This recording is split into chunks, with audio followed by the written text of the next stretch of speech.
Hunting we will go, hunting we will go. Heading out to get some wild lime for my giant swallowtails. It's an overcast morning, which I kind of like because it's cooler. I've got to clean off those tables. Like, that's on the must-do list. These should do well. Look at this Gulf fritillary. It's on a salvia. I love how they come out in the morning and they just sit and open their wings. Like, that's a great time to get pictures of them. Look how beautiful the underside of the wings are. I love them. And let's have a quick look at little Mr. Adorable. He has moved to a bigger leaf. You can see he's molted. He's looking different now. The cutest stage are the late instars, but I mean, he's still cute. Oh, look at that baby. Okay, we'll let you be. There you go. Back in your little sassafras leaf. This is a spice bush swallowtail caterpillar on one of its host plants, a sassafras tree. And I have it as a cutting in a floral tube in my lepidarium, where I raise a few caterpillars of multiple species. I have eastern black swallowtail caterpillars, and then these guys, they're adorable. Say hi. Look at the little faces. And then there's two more right there. These are pollinator swallowtail caterpillars on woolly Dutchman's pipevine. That's their host plant. And then back here, I have giant swallowtail caterpillars on wild lime. They have many host plants, but that's the host plant I have in here right now. And then here are these little guys. These are the little white peacocks. This one just molted. See the remains of his, look, his little back feet are up on top of his exoskeleton. That's adorable. And see how much different he looks than the other one is much darker because he hasn't molted recently. Oh my goodness, I'm so happy to have these guys. This is Bacopa moneri or water hyssop. It is their host plant, one of them. And these are white peacock caterpillars, the ones I brought home from the nectary. Oh my goodness, look at the little feet. And then here's this little guy. My new friend on my pentas, Tursa sphinx moth. A lot of people call them hummingbird moths. And I have the saddest story to tell you and about this guy, but it also makes me so happy that I can be raising it. So I'll let you keep looking at how cute he is. Look at that face. I found one of these. Oh, look, there's the red trash can. Tap the like button. I found one of these that had been parasitized. And wasps will parasitize. It's called a arachnid wasp, I think. Will parasitize these guys. They'll lay eggs in them, and then the little larvae like crawl out through the side of the caterpillar and then attach like these sacs all over the caterpillar, and they literally feed off the caterpillar while it's alive. It's like, why is nature so cruel? Do you ever wonder that? Okay, here, I'll walk through the garden while I finish the story so you can just look. I'll walk slow. Oh, look, there's a the white-tipped black moth, but you know what? If you look at them, they're not black, they're blue.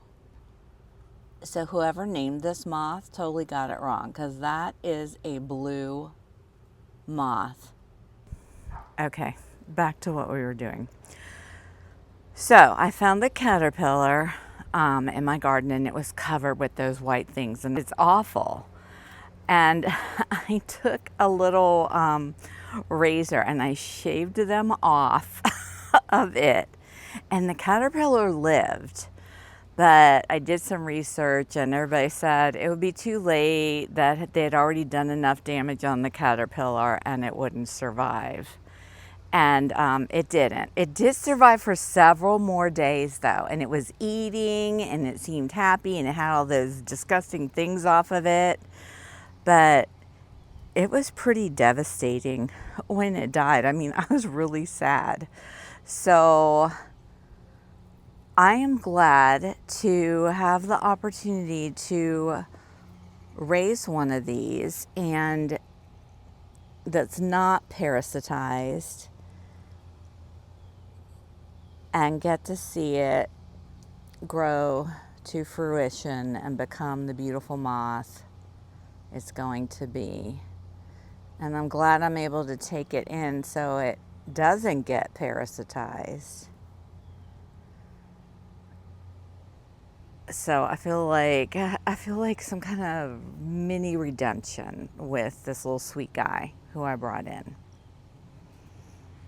This is a gorgeous monarch. Notice we're not walking through the garden, we just stopped right here. Look at this sweet scent here. I love this. It's a native and you never see it anywhere, but look how pretty it is. I got it, I want to say down at Sweet Bay Nursery, and I grew these. I grew these from seed. It's super easy to grow. I'm like, they're pretty, but they do love water. Look at these. Blooming. My swamp milkweeds that I planted in the wetland garden. Very happily blooming. Look at this majestic thing. Like, it has taken off. Look at it. Look, there's bird poop on it. See how much that looks like a caterpillar? That's why the giant swallowtails look like that. Look at them. They could be giant swallowtail caterpillars. Anyway, look, they're taller than me. Like, they're way taller than me. Look how pretty it is through the leaves. Is that not gorgeous? It's like art. I love close-ups of leaves. Like, I feel like taking pictures of close-up of leaves and then just framing them. I mean, wouldn't that right there, let's get some with some more veins together, like be a beautiful piece of artwork? I love it.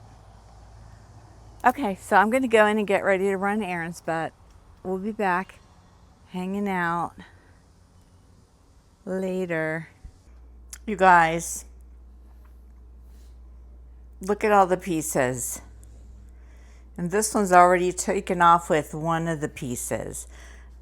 This is one box of those planters and I still have 2 more. This is not what I was envisioning. Ta-da! Yeah, okay. I know exactly what I'm going to do with all these. It's going to be fabulous. Let me tell you, those were a trip to build. They were in many pieces, and once I figured it out, it went pretty quick. It wasn't misery. It's kind of like building with Legos, and actually some of it was kind of enjoyable, but it's done, and oh, do I have plans for those. So as I use them, you will see where they're going to go and how they're going to participate in my butterfly garden. We are going, dogs running by. We are going to put those planters to use now, and it's all going to start in my potted flower garden. Did you see that? That's Ringo. Oh, here he comes again. Okay, all right, we're safe now. It's all going to start in my potted flower garden, and I'm going to tear it up. That's right. It is so full of pots, stacked on pots, that I don't know, I'm looking at it now and I'm like, well, I kind of like it. I think we're going to tear it up and then put some of those new pots in there. Let's go see. here is where we are right now. And, you know, I've got some random stuff, but you can see there are like a lot of different types of pots and things holding them up in there. But there's also some empty holes. Like a garden like this needs a constant touch, a constant update, because flowers come and go and change, and you have to change with it if you want to keep it looking fresh. See, look, there's pots in there. Yeah. So I think I'm going to pull every pot out, and then I'll be able to see what's actually planted in here, because yes, there are some things that are actually in the ground. And I'll probably pull all the pots out and kind of organize them over there. And then we'll see what we have and how I want to incorporate my new pots that I assembled. A few of them are going to go into this space. Oh, look, this pollinator swallowtail is laying eggs on my woolly Dutchman's pipe vine.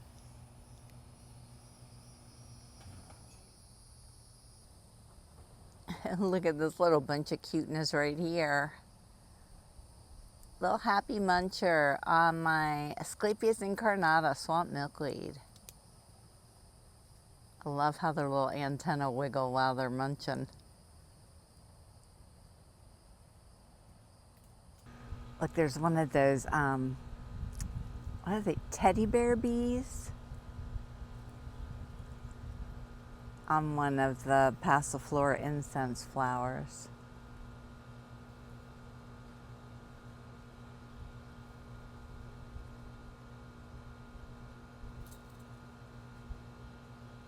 All right, everything is out of the main area, and you can see all the empty space.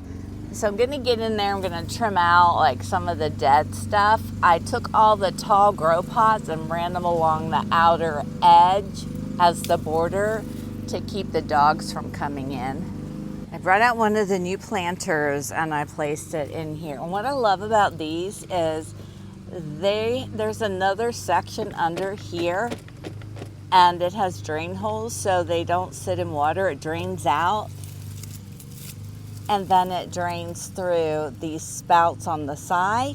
But you can also plug up the spouts if you have a water loving plant that you want to put in there. So I think that's pretty fabulous. I'm gonna plant some of the plants I got from Romance Gardens in this pot, the ones that are still in their own pot right there, that you can't, there you go. There we go. And I also transplanted some zinnias in there also. They're all growing all crazy. Like, here's the flower over here, these two flowers. They're like leaning way over. So I'm gonna fill that in with soil. Look at this gorgeous giant swallowtail. I mean, I would bet this is one of mine that I released. It's beautiful. Loving the red pentas, the swallowtails and the red. Like, that's their jam. Hey, did you see that?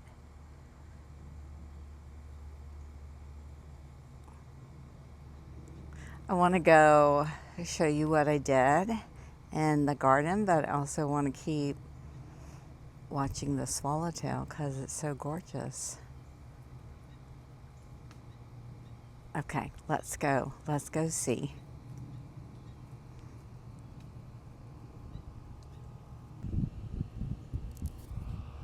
All right, for the most part, it's done. Across the back, I have the tall grow pots all in a row.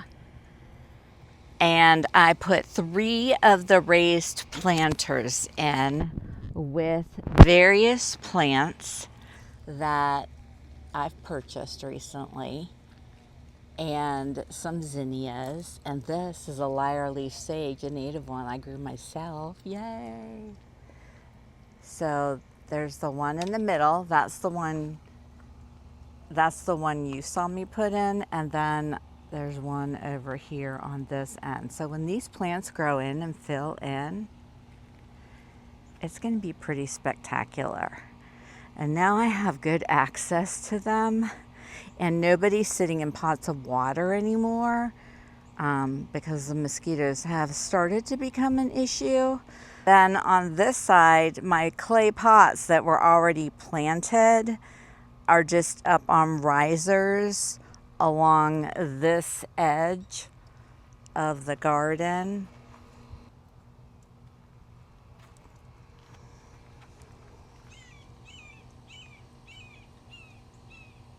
And then I left my cut leaf coneflowers right where they were.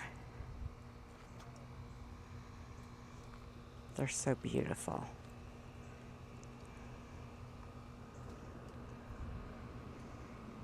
Overall, I'm very pleased. It wasn't bad before, but it's better now. And it didn't take all that long. And it's going to be so much easier to maintain. Look at my swallowtail still over there.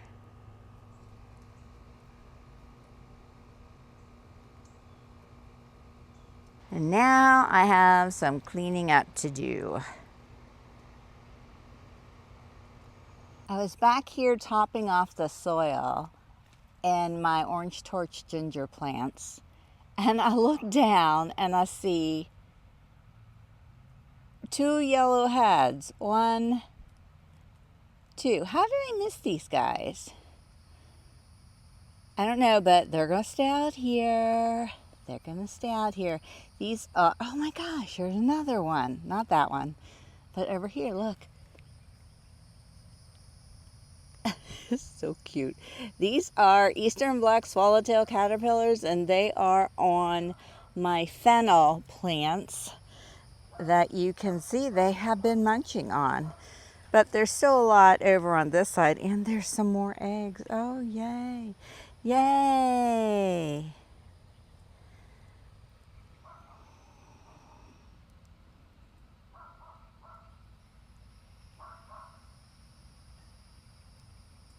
Look, there's my elephant ear.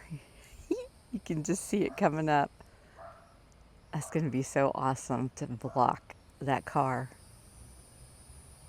Here, I've got this potted parsley plant I'll bring over.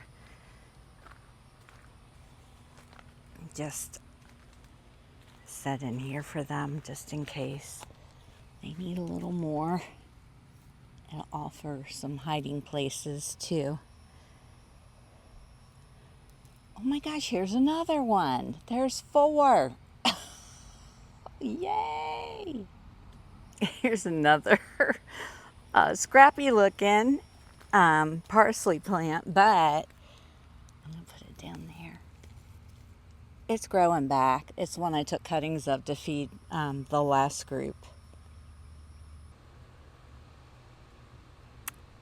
Little Miss Giant Swallowtail is back there laying eggs on my wild lime.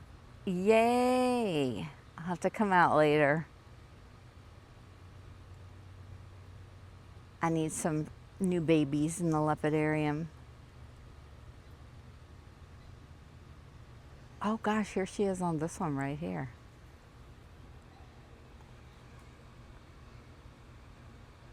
Let Monarch to leave you alone and let you lay your eggs. Go ahead, sweet little girl. Okay, any wild lime will do.